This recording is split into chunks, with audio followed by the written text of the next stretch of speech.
Hello yogis, it's time to practice again together, and today we continue the topic of legs, and we are going to have a wonderful moment together doing a sequence that works a lot on Parsvottanasa. Okay, so the first pose, observe. You are going to be with a wall and just watch what I'm doing here.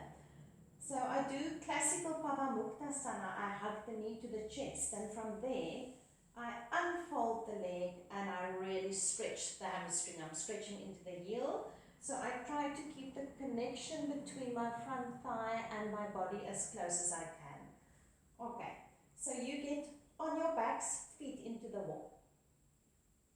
So make sure that your feet are firmly into the wall and you lie perfectly in a Supta Tadasana. Supta Tadasana means the lying down mountain pose. Feet into the wall, back of the knees open, abdomen spreading, shoulders roll back. Take a deep inhalation, full exhalation here. On the next inhalation, bring your right knee to your chest.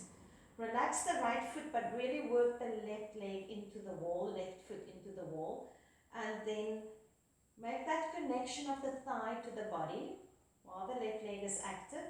Now I keep the connection as much as possible and I hold behind the leg.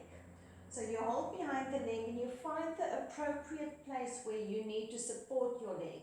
And you want to open the back of the leg so you're stretching into the heel and you feel your hamstring muscle. And that is what we're aiming to stretch here gently. And take a breath in, and as you exhale, release and change. Inhale, left knee to the chest, right foot active, right leg active, chest open, abdomen spreading. Then you keep the connection and you unfold that leg. So some of you might only be in a bent position here, but open up as much as you can, feeling the stretch in the hamstring muscle.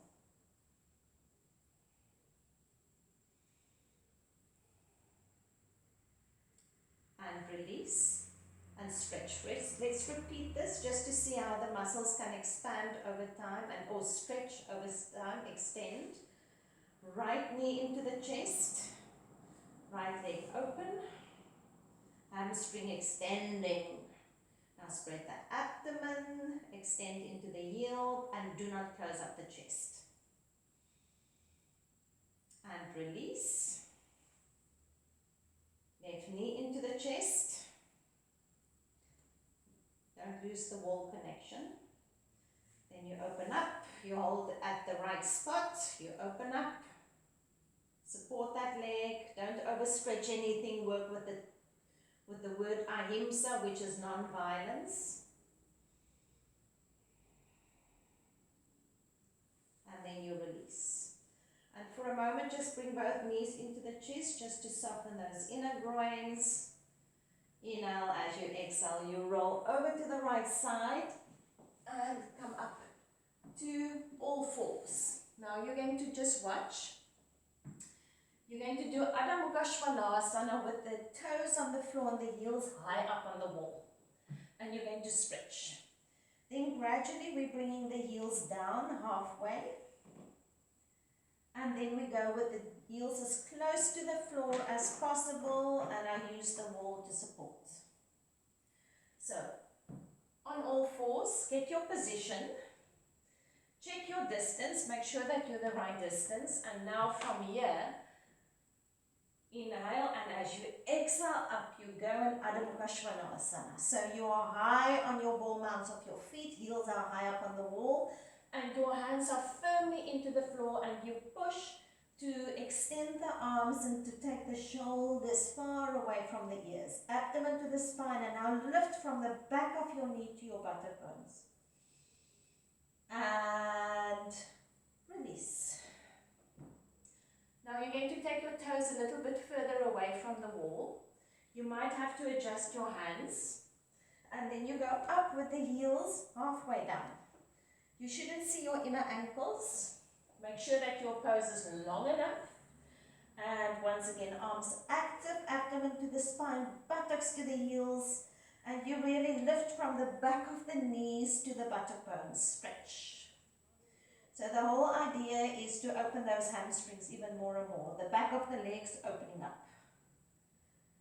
And then the last one, you're going to come down and you are going to aim to get your feet as flat on the floor as possible and pushing the heels into the wall. Now get your distance, stretch, slightly pigeon toe your feet, and once again that stretching from the back of the knees to the buttocks.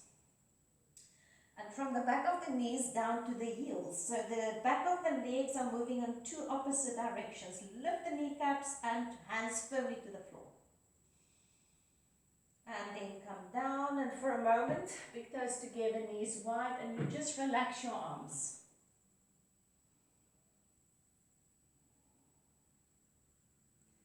And then sit up, and you're going to stand up, and I'm going to demonstrate. So we're moving now towards Parsvottanasa, and we're going to do a pose that we did in the previous sequence, Parsvottanasa with our hands up the wall. So just watch me here. I get the right distance, and I stretch. I think of extension here, extending the arms up the wall. So you face the wall, bring your right foot forwards, and your left leg well back. Get your right distance so that you know your arms can go up the wall at the angle. So don't be too far away from the wall with your right foot. Your left toes are pointing towards the wall and the right toes, of course. And now walk the fingertips up the wall. Walk them up the wall, walk them up the wall. So you're really stretching the sides of the body, front body and back body. Pull your right leg into its own hip and bring that left hip slightly forwards and push into the outer edge of the foot. Of the back foot. Keep on extending, ears in line with upper arms, abdomen to the spine. Now feel your back leg. Push into that outer edge of the back foot, open the back leg. And then bend the knee, step forwards and place your left foot next to your right foot and step that right leg back. So eventually in Parsvottanasa, your feet are in one line like a tightrope, so we'll play with that. So if you feel your balance going, you take your left foot more to the left. Now readjust, right heel back, push into the back of the right foot, extend those fingers up, ears in line with upper arms, left hip back, right hip forward to level the hips with the wall, and stretch, extend, open up. Pull up your left kneecap. And then release. So our first Parsvottanasa of the day. Now the second one, you're going to need your chair. So get your chair and put the chair into the wall and watch. Now you've done Trikonasana with me before in the same way. We want to stretch the leg. So you observe for a moment. I've got my foot into the edge of the chair seat and I hop, hop, hop, well back. Further back than you think you want to be. It's out of your comfort zone. And I take the heel back and I'm going to start with a bent leg. And now from here, I am straightening my leg. And I pull the leg into its own hip and I extend forwards. So you're feeling the back of the leg, and if you can't hold here, you might need to support yourself on your leg, depending on your hamstring. And you can also micro bend if you need to. Okay, so we do it together. Parsvottanasa with one leg lifted. So place your right foot onto the chair seat edge. And place the hands there to support you and hop that left leg well back. So well back. I'm on the ball mount of the foot first. So now there's a bend in the knee, but it's not a deep lunge here. Now I start straightening my right leg. Take your left foot to the floor, the heel to the floor. I pull my right leg into its own hip. If it's too easy, maybe you must take your left foot a little bit more back. Take that right hip well back, left hip forwards, and extend. And as I said before, if there's a little problem with balance, then you can take the right foot a bit more to the right. And if you cannot reach your leg, you put your hand on your leg. Don't reach for anything if it's creating too much of a pull in the hamstrings. And then to come out of here, you bend the knee and you just step off. So we come out of these poses with a bent knee. Now the left leg onto the chair edge. And you hop back well. Remember, you know now that you can actually go further back than you think you should be. So it's a bent knee. As I take my right heel down to the floor, I now pull my left leg into its own hip. And the right hip comes forwards and I extend. And as you extend, you feel the back of the leg opening up. Even breaths here. And from here, bend the knee and step down. Okay, so you're back to normality. Take this chair away. And you might need your blocks here. Actually, I think you will need blocks. And if you don't have blocks, you can even put the chair and you use the seat for the hands. Now I demonstrate Parsvottanasa from the back of the wall. So I'm going to put one leg on the wall, one heel, and I step well and wide forwards. And I take my heel as down as possible. Some of you might be able to take the heel completely down. And for a moment, I bend the knee. I might lift the heel for a moment. So it's a micro bending action here. And I'm going to stretch my arms forwards. Get the blocks. Take that back heel down as much as I can while I pull my front leg into its own hip. That same extension here. And then up to your back. You can take your hands back as far as possible. So if your back is problematic, you always stay with the concave spine action. And to come out now, you're not just going to bend the knee. You're going to stretch into the fingertips. Lift up. And then step forwards. Namaste. Okay, so your blocks are there waiting for you. You stand with your body against the wall.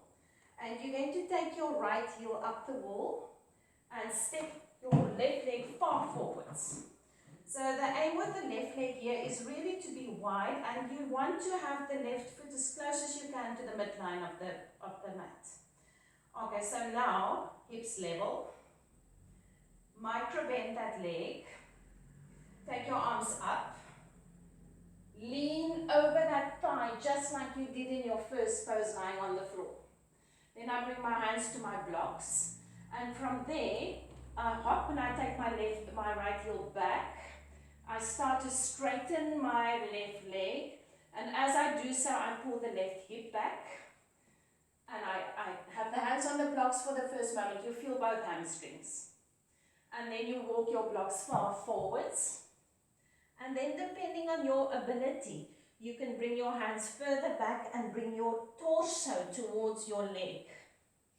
If not, concave spine action, hands on the blocks. Take a breath there, level your hips, left hip back, right hip forwards. And now, strengthen both legs, don't bend. Push both feet firmly into the floor, stretch into your fingertips. And then you step forwards, Namaste, and Tadasana. Okay, so we step back and we repeat now with the left heel to the wall, and you step your right foot well forwards. So right foot well forwards. Wide stretch. Inhale as I exhale a bend, but not a deep bend. Extension forwards. And as I extend, I take the left heel close to the floor and I take my right leg well into its own hip. So you pull that leg into the hip. Right hip moves back.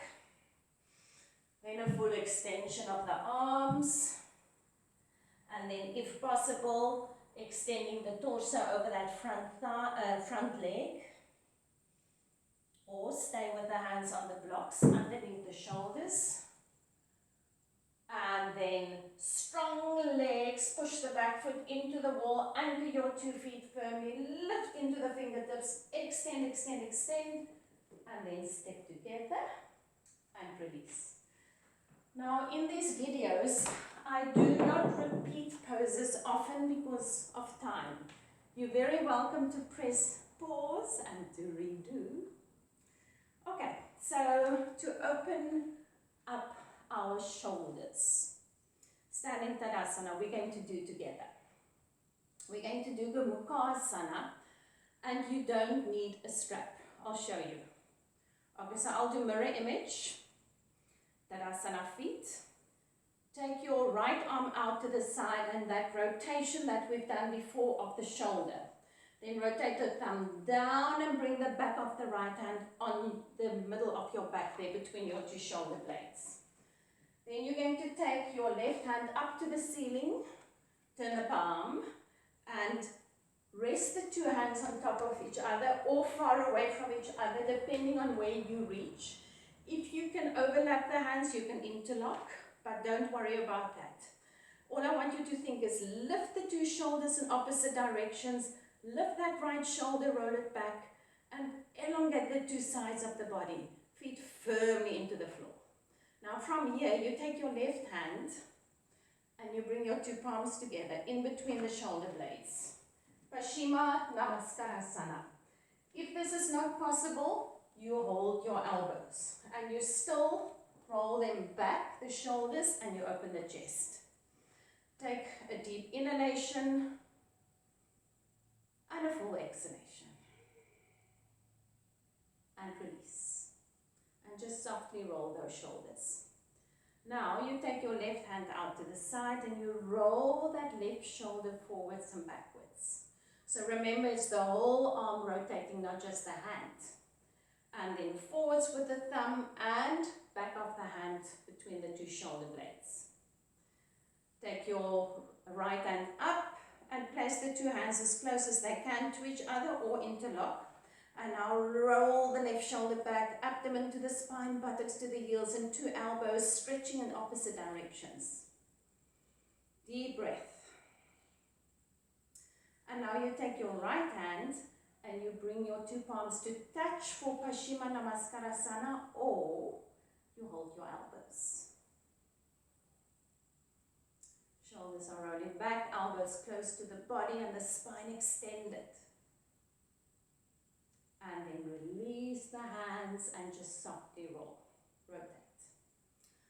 Okay, so now you're going to just do with me a classical Utthita Trikonasana.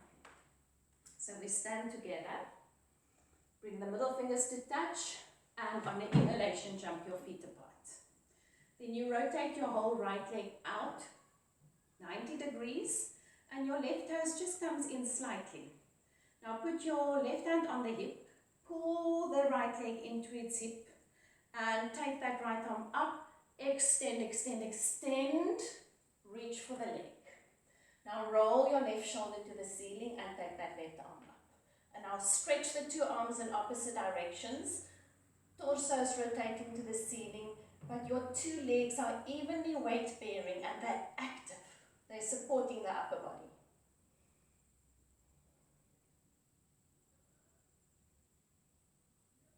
Inhale, up you come, feet to the front, hands on the hips. Rotate the whole left leg out, right toe slightly in, chest is facing forwards.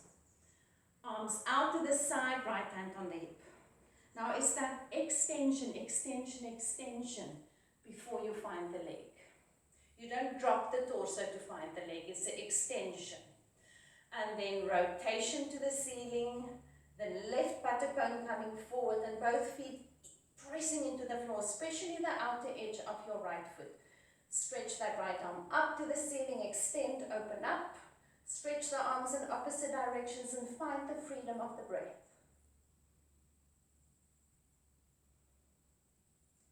Then exhale, inhale, up you come, feet to the front and two feet together. Okay, so now you're going to do Parsvottanasa, final pose. And that is why we warmed up the shoulders with Parsvottanasa, because that is the position of the arms for and the hands for the final pose. So standing Tadasana. And I'm going to do the pose quickly for you to watch. So I show it from the back.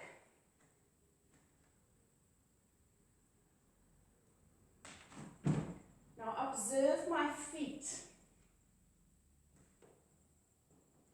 And you can see my back toes are pointing forwards. And you've had wonderful preparation for this. You stop halfway if you've got lower back issues, and you can go as far as you can if not. And then we come up. So we'll do together now. Okay, Tadasana. And I'm still going to do it with you with my back showing. It's easier for orientation. Now you roll the shoulders back and swing your arms into Parsvottanasa or hold your elbows. Jump your feet apart. Now you take your left toes in and you take the right foot out. Then I go onto the ball mount of my left foot and take the heel even more back. If you haven't got balance here, you take your right foot more to the right. If not, you keep it there close to the center line. Do a little back bend action here. Inhale as you exhale, you reach forwards. You go to this point if your back says no to go further. If you can, you go and you elongate your torso over your front leg. Stay for a breath. Let the crown of the head release. And then inhale, come up. Strong legs. Feet forwards. Make sure that you haven't compromised your distance. And then you take the right foot in, left toes out. Get your balance, make the feet firm. Inhale and exhale. Halfway. Take the left hip well back, right hip forwards. And all the way if you can.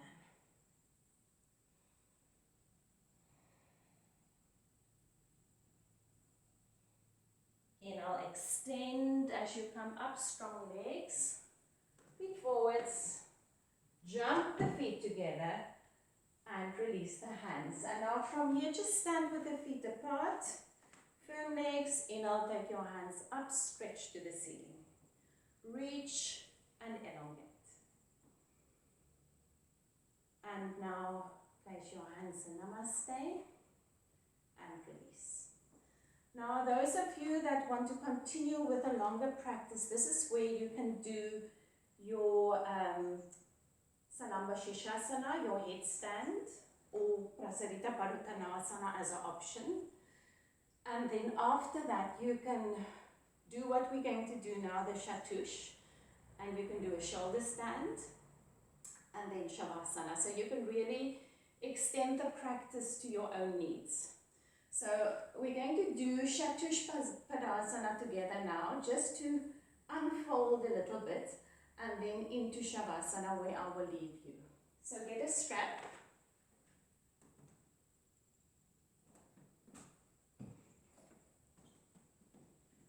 And you are going to lie on your back and put the strap around your ankles. Feet hip width apart. Okay, so you all get into this position now, no? Those of you with long arms, you can grip your ankles. Okay, so I hold close to my feet and I anchor the ball mounts of my big toes to the floor and up you go. Roll onto the top of the shoulders, push the ball mounts of the big toes into the floor and lift. Abdomen quiet and roll more onto the top of your shoulders. Squeeze your outer thighs towards each other. Lift even higher. Lift the buttock bones more. Then elongate the spine as you come down. If you feel that your body needs more of this, you can do more of them. You're going to place yourself for Shavasana evenly. Take a few deeper breaths. And then consciously release the body into the floor. And you can do your Shavasana for as long as you need. Relaxing the face, bringing the awareness to the breath, and restoring the body. This was wonderful practicing with you together. Feel free to repeat as many times as you need. Namaste. Thank you, all of you.